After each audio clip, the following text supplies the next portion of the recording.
Hello students, welcome to my channel. तो आज की इस वीडियो में हम आपके बीए 5th सेमेस्टर सोशियोलॉजी के पेपर नंबर 2 जिसमें आपको पढ़ना है सामाजिक विज्ञान में अनुसंधान पद्धति, उसका यूनिट नंबर 2 पढ़ने वाले हैं। यूनिट नंबर 2 में आपको पढ़ना है रिसर्च डिज़ाइन यानी अनुसंधान अभिकल्प के बारे में आपको पढ़ना है। रिसर्च डिज़ाइन क्या है, इसका अर्थ, इसकी परिभाषा, रिसर्च डिज़ाइन की विशेषता, इसका महत्व और इसके जो चरण हैं उनके बारे में आपको यूनिट नंबर 2 में पढ़ना है। और आज के इस वीडियो में हम इन सभी टॉपिक को बहुत अच्छे से डिस्कस करने वाले हैं, समझने वाले हैं। और इसके पहले जो यूनिट नंबर 1 है मैंने वो ऑलरेडी अपलोड कर दिया है, और जो पेपर 1 है आपके सोशियोलॉजी का उसकी 8 यूनिट्स मैंने पूरी कंप्लीट करा दी है। तो आपको उसकी प्लेलिस्ट में दे दूंगी इसी वीडियो के डिस्क्रिप्शन बॉक्स में। अगर आपने नहीं पढ़ा है तो पढ़ लीजिएगा क्योंकि एग्जाम के लिए सब इम्पोर्टेंट है।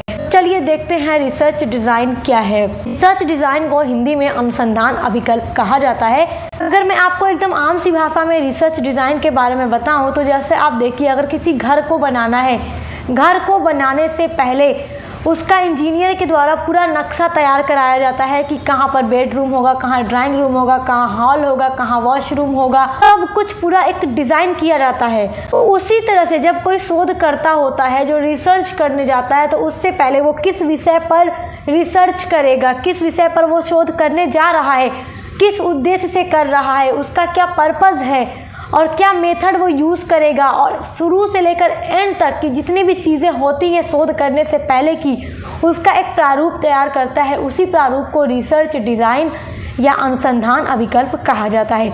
तो यहाँ पे हमने लिखा भी है, चलिए समझ लेते हैं, पढ़ लेते हैं। वैसे जो चीज़ मेन सी है वो मैंने आपको बता दी है और उम्मीद करती हूँ कि आप उतने से अच्छे से समझ पाए होंगे। देखिए, शोध डिज़ाइन से तात्पर्य समग्र योजना, संरचना या रणनीति से होता है, जो मैंने आपको बताया है। देखिए यहाँ पे शुद्ध हिंदी में लिखा होता है नोट्स आपका, उसको मैंने आम सी बोलचाल की भाषा में आपको समझा दिया है। जो किसी शोध परियोजना को उसकी अवधारणा से लेकर अंतिम डेटा विश्लेषण तक निर्देशित करती है। मतलब शोध करने से पहले से लेकर हमने जितना भी डेटा कलेक्ट किया है, जितने भी आंकड़े एकत्र किए हैं, उनका कैसे एनालिसिस करना है, कैसे विश्लेषण करना है, वहाँ तक सारी चीज़ों का एक प्रारूप बनाया जाता है। उसी को रिसर्च डिज़ाइन कहते हैं। एक अच्छा शोध डिज़ाइन इस बात का खाका तैयार करता है कि आप शोधकर्ता के रूप में, मतलब जो शोध करता है, जो रिसर्च करेगा, अपने पूरे अध्ययन में जो वो शोध करने जा रहा है उसकी स्थिरता के बारे में, विश्वसनीयता और वैधता सुनिश्चित करते हुए डेटा कैसे एकत्र करेगा और कैसे उन डेटा का एनालिसिस करेगा, कैसे विश्लेषण करेगा, उसकी पूरी योजना बनाई जाती है पहले से ही। जो शोध डिज़ाइन होता है या जो रिसर्च डिज़ाइन होता है वो शोध करने की जो पद्धति होती है उसको एक दिशा देता है, उसको एक संरचना देता है। क्योंकि शोधकर्ता पहले से ही पूरी डिज़ाइन तैयार कर लेता है, उसको पहले क्या करना है, उसके बाद क्या करना है, उसके बाद क्या करना है, तो उसी के अकॉर्डिंग शोधकर्ता अपना काम करता रहता है। तो इसीलिए कहा जा रहा है कि जो शोध डिज़ाइन होता है वो शोध करने की प्रक्रिया को पूरी दिशा और उसको संरचना भी देता है, जिससे बेहतर नतीजा मिलता है। किसी भी अध्ययन पर, किसी भी विषय पर अगर अध्ययन करना है, जो रिसर्च करने वाला व्यक्ति होगा पहले पूरा प्रारूप तैयार करेगा, उसके बाद रिसर्च करेगा।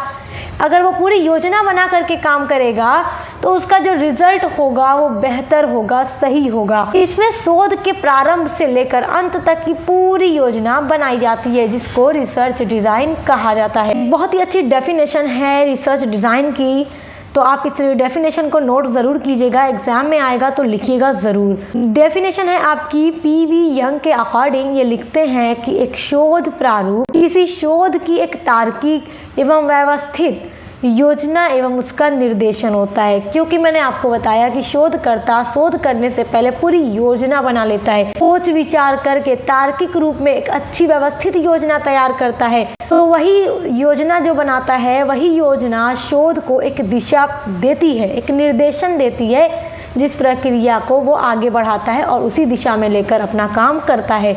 तो वो डेफिनेशन बहुत अच्छी और बहुत सिंपल है, आप याद ज़रूर कीजिएगा। आई होप कि आप रिसर्च डिज़ाइन का अर्थ बहुत अच्छे से समझ गए होंगे। आइए अब इसकी विशेषताओं को समझते हैं। अगर आप अर्थ समझ गए तो विशेषता लिखना आपके लिए आसान हो जाएगा एग्जाम में। कि पहली विशेषता ये है कि ये एक रूपरेखा होता है, जैसे कि ये एक योजना पूरी होती है जिसकी रचना अनुसंधान से पूर्व की जाती है। अनुसंधान का मतलब है रिसर्च से पहले, शोध से पहले की जाती है। फिर उसी योजना के अकॉर्डिंग अपने शोध का कार्य आगे बढ़ाता है कोई भी शोधकर्ता। इसे आप याद रखिए कि ये एक रूपरेखा है, ये एक योजना है। तो पहली विशेषता तो इसकी यही हो गई। शोध डिजाइन की जो दूसरी विशेषता है वो है इसमें आरंभ से लेकर यानी शुरुआत से लेकर अंत तक सभी चरणों को उपलब्ध संसाधनों के आधार पर व्यवस्थित किया जाता है। जो शोध करता है, जो शोध करेगा, जिस विषय पर शोध करेगा, तो शोध करने से पहले वो योजना तैयार करता है, उसका पूरा चरण तैयार करता है। तो उसके पास जितने भी अवेलेबल संसाधन हैं, रिसोर्सेज हैं, जिनका यूज़ करके वो अपने अध्ययन शोध कार्यों को शुरू करेगा, तो उसके लिए वो पूरी एक योजना तैयार करता है, व्यवस्थित रूप में तैयार करता है। तो ये उसकी दूसरी विशेषता है। इसकी तीसरी विशेषता है कि यह जटिलता को सरल रूप से प्रस्तुत करता है। जितनी भी जटिल चीज़ें हैं उनको सरल रूप से प्रस्तुत करता है, क्योंकि इसका पहले से तो पूरी योजना बना ही ली जाती है। तो उसी के अकॉर्डिंग शोधकर्ता काम करता है और जटिलता को भी सरल रूप प्रदान करता है। इसकी चौथी विशेषता है कि रिसर्च डिज़ाइन में लचीलापन होना चाहिए। लचीलापन का मतलब ये होगा कि अगर कोई शोधकर्ता शोध करने से पहले जो योजना बना रखा है, जो शोध रिसर्च डिज़ाइन बना रखा है, अगर ज़रूरत पड़े तो उसमें बदलाव भी किया जा सके। अगर मान लीजिए कोई डिज़ाइन बना ली गई, रिसर्च डिज़ाइन पूरी योजना बना ली गई कि इस प्रकार से हमें पूरा शोध करना है, अब आगे चल के शोधकर्ता का मतलब जो शोध करने वाला व्यक्ति है उसको ऐसा लग रहा है कि नहीं, मुझे यहाँ थोड़ा चेंज कर देना चाहिए, तो इस तरह से मेरा जो प्रोसेस है और भी ईजी हो जाएगा और हमारा जो रिज़ल्ट आएगा वो और भी रिलायबल होगा, अच्छा होगा और बेहतर होगा। तो इसलिए रिसर्च डिज़ाइन में लचीलापन होना चाहिए ताकि उसमें ज़रूरत पड़ने पर बदलाव भी किया जा सके। तो ये सब महत्वपूर्ण विशेषताएं हैं रिसर्च डिज़ाइन की। आई होप आप अच्छे से समझ गए होंगे। आइए अब अनुसंधान डिज़ाइन या शोध डिज़ाइन या फिर रिसर्च डिज़ाइन का महत्व समझते हैं। देखिए, अनुसंधान डिज़ाइन जो है, अनुसंधान प्रक्रिया की रीढ़ की हड्डी होती है। जैसे मनुष्य में अगर रीढ़ की हड्डी ना हो तो वो किसी काम का नहीं है, उठने बैठने हर चीज़ के लिए वो मजबूर हो जाता है। तो उसी तरह से अनुसंधान प्रक्रिया जो होती है, शोध करने की जो पूरी प्रक्रिया है, उसमें अगर उसका डिज़ाइन ही न तैयार किया जाए, उसकी योजना ही न बनाया जाए, तो वो काम हमारे लिए बहुत मुश्किल हो जाएगा। तो इसलिए अनुसंधान को प्रभावी और सुव्यवस्थित बनाने के लिए अनुसंधान डिज़ाइन की आवश्यकता पड़ती है। और अनुसंधान डिज़ाइन के महत्व निम्न प्रकार से हैं, जिसमें पहला महत्व है स्पष्ट दिशा प्रदान करना। तो जब देखो, शोध करने से पहले, शोध को आपको मैंने बताया कि शोध को अनुसंधान भी कहा जाता है या फिर इंग्लिश में रिसर्च कहा जाता है। तो रिसर्च करने से पहले जो हमने डिज़ाइन तैयार किया है, जो पूरी योजना बनाई है, तो वो योजना क्या करती है कि एक सुव्यवस्थित रूपरेखा प्रदान करती है अनुसंधान को, रिसर्च को, जिससे जो भी अनुसंधान करता है, जो रिसर्च कर रहा है, उस व्यक्ति को यह स्पष्ट होता है कि किस दिशा में और किन विधियों में काम करना है और किन संसाधनों का उपयोग करके अपना अध्ययन करना है। क्योंकि जैसे आप देखते हैं, घर बनाने से पहले पूरा मैप जब बना लिया जाता है, तो जो घर बनाने के लिए मजदूर और मिस्त्री वगैरह आते हैं, तो वो लोग उस मैप के अकॉर्डिंग ही घर को बनाने का काम शुरू करते हैं। कहाँ पर जल का निकास होगा, किधर वॉशरूम होगा, किधर बेडरूम होगा, किधर हॉल होगा। तो ठीक उसी से पहले जो योजना बनाई जाती है, रिसर्च डिज़ाइन बनाया जाता है, तो फिर शोधकर्ता जो होता है उसी के आधार पर अपना काम अध्ययन करता रहता है। तो इसलिए कहा गया है कि रिसर्च डिज़ाइन एक शोध को अच्छी और सही दिशा भी प्रदान करता है। यह समय और संसाधनों की बचत में भी सहायक होता है, क्योंकि जितने संसाधन होते हैं उन्हीं के अकॉर्डिंग योजना बनाई जाती है। तो ये इसका पहला महत्व है। दूसरा इसका महत्व है सही डेटा संग्रहण में मदद। डेटा कलेक्शन में बहुत ज़्यादा मदद मिलती है। जिस भी चीज़ में शोधकर्ता अध्ययन कर रहा है, रिसर्च कर रहा है, तो जिस भी चीज़ पर उसको डेटा कलेक्ट करना है, तो जो योजना वो बनाता है कि उसे जिस चीज़ का डेटा कलेक्ट करना है, तो इसलिए योजना के थ्रू ही वो एक सही डेटा को कलेक्ट कर पाता है। अनुसंधान डिज़ाइन के माध्यम से यह भी तय किया जाता है कि डेटा को कैसे और किन स्रोतों से इकट्ठा किया जाएगा, जिससे शोध में सटीकता हो और विश्वसनीयता बढ़ती है। अगर कोई डेटा कलेक्ट किया जाए, वो रिलायबल ही ना हो, उस पर यकीन ही ना किया जाए, उसमें रियलिटी ना हो, ट्रूथनेस ना हो, मतलब जिसको देख करके मतलब यकीन ना हो, विश्वास ना हो, तो फिर उस डेटा का फ़ायदा ही क्या होगा, कुछ भी नहीं। तो इसलिए एक योजना के माध्यम से, रिसर्च डिज़ाइन के माध्यम से सही डेटा कलेक्ट करने में भी मदद मिलती है, जो रिलायबल होता है, जिसमें सटीकता होती है। रिसर्च डिज़ाइन का जो तीसरा महत्व है वह है त्रुटियों को कम करना, यानी जो एरर्स होते हैं, जो गलतियां होती हैं, उनको भी कम करता है रिसर्च डिज़ाइन। अनुसंधान डिज़ाइन का उद्देश्य शोध प्रक्रिया में संभावित त्रुटियों और पूर्वाग्रहों यानी जो बायसेस होते हैं उनको कम करना है। जो गलतियां होती हैं, देखो अब कोई व्यक्ति शोध करने बैठा है, रिसर्च करने बैठा है, जिस भी विषय पर भी, जो भी उसका पर्पज़ है, उसके माध्यम से वो अब रिसर्च कर रहा है। उसने रिसर्च करने से पहले कोई योजना ही नहीं बनाई, कोई रिसर्च डिज़ाइन ही नहीं तैयार किया, उसमें वो गलतियां भी कर सकता है। और जब वो पहले से ही पूरी योजना बना लेता है, कैसे कैसे उसको क्या चीज़ें करना है, क्या चीज़ें उसके लिए सही है, क्या चीज़ें नहीं सही हैं, तो उस हिसाब से ही वो अपनी योजना को तैयार करता है, जिससे कि जो त्रुटियाँ होती हैं उनको भी कम किया जाता है, जिससे जो निष्कर्ष निकलते हैं वो अधिक भरोसेमंद और वैज्ञानिक होते हैं, सही होते हैं, जिस पर विश्वास किया जा सकता है। तो अगर हम इस प्रकार देखें तो ये सारे जो महत्व हैं हमें दिख रहे हैं रिसर्च डिज़ाइन के, वो किसी भी डेटा को कलेक्ट करने में इनका काफ़ी ज़्यादा महत्व है और ये डेटा को रिलायबल और भरोसेमंद बनाता है। अब देखिए जो चौथा महत्व है वो है उद्देश्यपूर्ण शोध। उद्देश्यपूर्ण शोध का मतलब ये है, अब कोई व्यक्ति है जो किसी भी विषय पर शोध करना चाह रहा है, उसका कोई ना कोई पर्पस होगा, किसी उद्देश्य से ही तो कोई व्यक्ति कोई काम करता है, तो वो जो शोध कर रहा है उसका एक फिक्स उद्देश्य होगा, पर्पस होगा, उसके लिए ही वो योजना बनाएगा और उसके अकॉर्डिंग ही वो काम करेगा। तो यह शोध को उद्देश्य की दिशा में केंद्रित करता है, जो उद्देश्य है उसी के दिशा में उसको केंद्रित रखता है और उसी पर शोध करता है। अनुसंधान डिज़ाइन से यह स्पष्ट हो जाता है पूरी तरह से कि अध्ययन के माध्यम से हमें क्या जानकारी प्राप्त करनी है और किस प्रकार की समस्याओं को हमें हल करना है, क्योंकि जब कोई व्यक्ति जिस भी विषय पर शोध कर रहा है वो जान रहा है कि मेरा विषय क्या है, वो अपना उद्देश्य जानने के बाद ही तो अपने काम को शुरू करेगा। कोई इंसान बिना उद्देश्य से कोई काम तो करता नहीं है। तो जब वो जान जाता है कि हाँ उसे इन्हीं चीज़ों का डेटा कलेक्ट करना है, इन्हीं चीज़ों की जानकारी इकट्ठा करनी है और किस तरह से इन समस्याओं को सॉल्व करना है, तो इस प्रकार जो रिसर्च डिज़ाइन होता है वो एक उद्देश्यपूर्ण शोध का भी निर्माण करता है। तो ये इसका चौथा बहुत इम्पोर्टेंट महत्व है। देखिए रिसर्च डिज़ाइन का जो पांचवा महत्व है वो है सटीक और विश्वसनीयता परिणाम, यानी कि एक योजना के माध्यम से जो कार्य किया जाता है वो हमेशा अच्छा होता है। जैसे मैं आपको बताऊं कि अगर आप अपने एग्ज़ाम से पहले ही 2 महीना पहले ही अच्छे से पढ़ाई करें, आप एग्ज़ाम आने के पहले पूरा सिलेबस कवर कर लें, अच्छे से अपनी और यूनिट्स को पढ़ लें, उसके बाद सारे मॉडल पेपर को अच्छे से तैयार कर लें, जिनसे आपके एग्ज़ाम में आने वाला कोई भी क्वेश्चन आपसे मिस ना हो। तो जब आप 2 महीना पहले से ही एग्ज़ाम की तैयारी एकदम बढ़िया से हर एक सब्जेक्ट की कंप्लीट रखेंगे, तो एग्ज़ाम में जब आपको पेपर दिया जाएगा तो आपको हर एक क्वेश्चन का आंसर आता होगा। फिर जब आपका रिजल्ट आपके हाथों में आएगा, आपको देखकर काफ़ी खुशी होगी, क्योंकि जब उस पर दिन रात मेहनत की जाती है तो परिणाम जो निकलता है वो हमेशा बेहतर और अच्छा होता है। तो उसी तरह से अगर आप बिना तैयारी के एग्ज़ाम दें तो रिज़ल्ट देख के क्या आपको खुशी होगी? नहीं, बस आप कहेंगे चलो यार मैं तो बस पास हो गया। और 2 महीना पहले तैयारी करेंगे तो अच्छा देखेंगे ना, बिल्कुल देखेंगे। तो उसी तरह से जब शोधकर्ता पूरा रिजल्ट मतलब पूरी योजना बना करके काम करता है, तो जो उसका रिजल्ट आता है, जब वो डेटा कलेक्ट कर लेता है, उसका रिजल्ट जब आता है तो वो सटीक होता है, रिलायबल होता है, विश्वसनीय होता है, भरोसेमंद होता है और सत्य होता है और वैज्ञानिक भी होता है। एक अच्छा अनुसंधान डिज़ाइन त्रुटियों को कम कर देता है, जैसा कि मैंने आपको पहले ही बताया था, और आंकड़ों की सटीकता व विश्वसनीयता को भी सुनिश्चित करता है। जो डेटा हम कलेक्ट करेंगे वो जाहिर सी बात है कि एकदम सही होंगे, सत्य होंगे, रिलायबल होंगे, जिस पर विश्वास किया जा सकेगा। अनुसंधान डिज़ाइन का जो छठा महत्व है वो है समय और संसाधनों की बचत।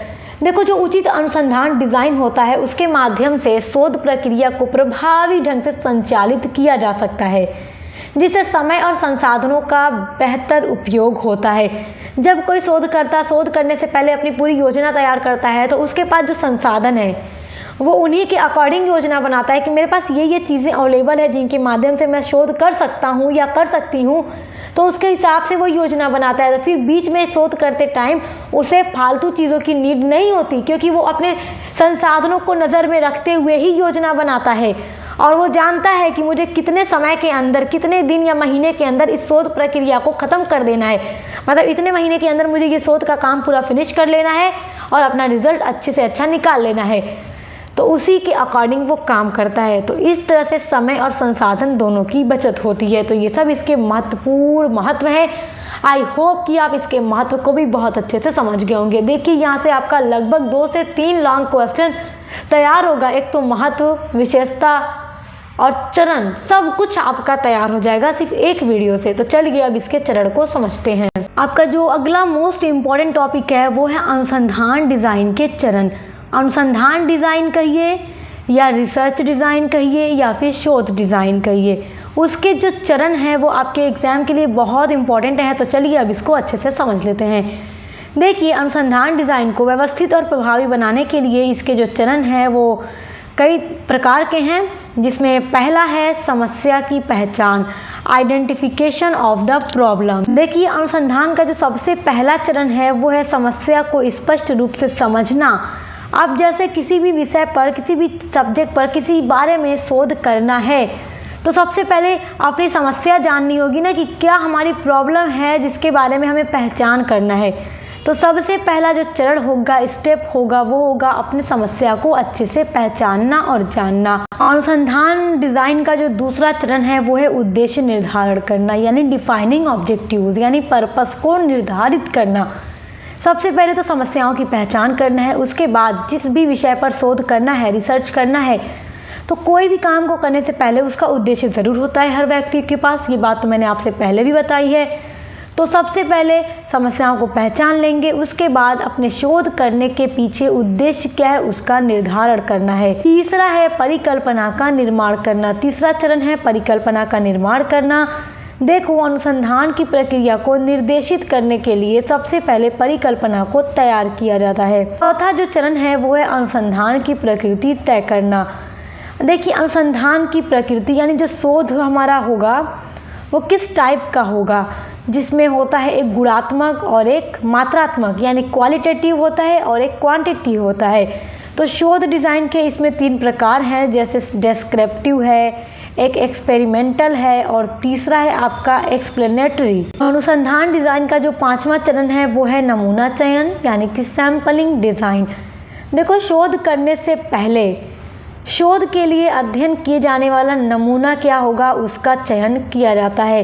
देखो, एक तो इसमें होता है कि नमूना जो हम निकालेंगे, मतलब जो हम शोध करेंगे वो रैंडमली करेंगे या फिर स्ट्रैटिफाइड करेंगे। तो इसमें 2 तरीके नमूने हैं, रैंडम और स्ट्रैटिफाइड। इसके अलावा बहुत सारे हैं, लेकिन ये सब मेन है। अनुसंधान डिज़ाइन का जो 6वां चरण है वो है डेटा संग्रह विधियाँ तय करना, डिसाइडिंग डेटा कलेक्शन मेथड्स। देखो, जब भी कोई शोधकर्ता अब डेटा कलेक्ट करने जा रहा है, शोध करने जा रहा है, तो उससे पहले वो डिसाइड करेगा कि उसका डेटा कलेक्शन का मेथड क्या होगा। मतलब प्राइमरी डेटा को कलेक्ट करने के लिए वो कौन सा मेथड यूज़ करेगा, सेकेंडरी डेटा के लिए वो कौन सा मेथड यूज़ करेगा। 7वां चरण है डेटा संग्रह, यानी कलेक्शन ऑफ डेटा। देखो, अनुसंधान के लिए आवश्यक आंकड़ों को एकत्र करना, ये चीज़ें इसमें शामिल हैं। उसके बाद है डेटा का विश्लेषण करना, यानी डेटा को एनालिसिस करना कि जो उसने डेटा कलेक्ट किया है वो मतलब सही है, कैसा है, मतलब उस पर विश्लेषण करना है, उसका एनालिसिस करना है। देखिए, अनुसंधान डिज़ाइन का जो 9वां चरण है वो है निष्कर्ष और सिफारिशें। देखो, आंकड़ों के आधार पर निष्कर्ष निकालना और समस्या समाधान के लिए सिफारिशें भी प्रदान करना होता है। उसके बाद जो 10वां चरण है वो है रिपोर्ट लेखन। अनुसंधान के जो निष्कर्ष हैं उनको व्यवस्थित रूप से दस्तावेज में प्रस्तुत करना फिर होता है, उसका रिपोर्ट लेखन तैयार करना होता है। उसके बाद देखिए, जो 11वां चरण है, बाय मिस्टेक यहाँ 12 हो गया, 10 के बाद 11 होगा, तो प्रकाशन और प्रस्तुति, पब्लिकेशन एंड प्रेजेंटेशन इसमें शामिल होता है। ये 11वां चरण है। मतलब अनुसंधान के जो परिणाम निकले हैं, जो रिजल्ट हैं, उनको संबंधित व्यक्तियों, संगठनों या समुदायों के साथ साझा करना होता है, उनका प्रकाशन करना होता है। तो ये मोस्ट इम्पॉर्टेंट 11 स्टेप्स हैं अनुसंधान डिज़ाइन के। आई होप आप इनको समझ गए होंगे।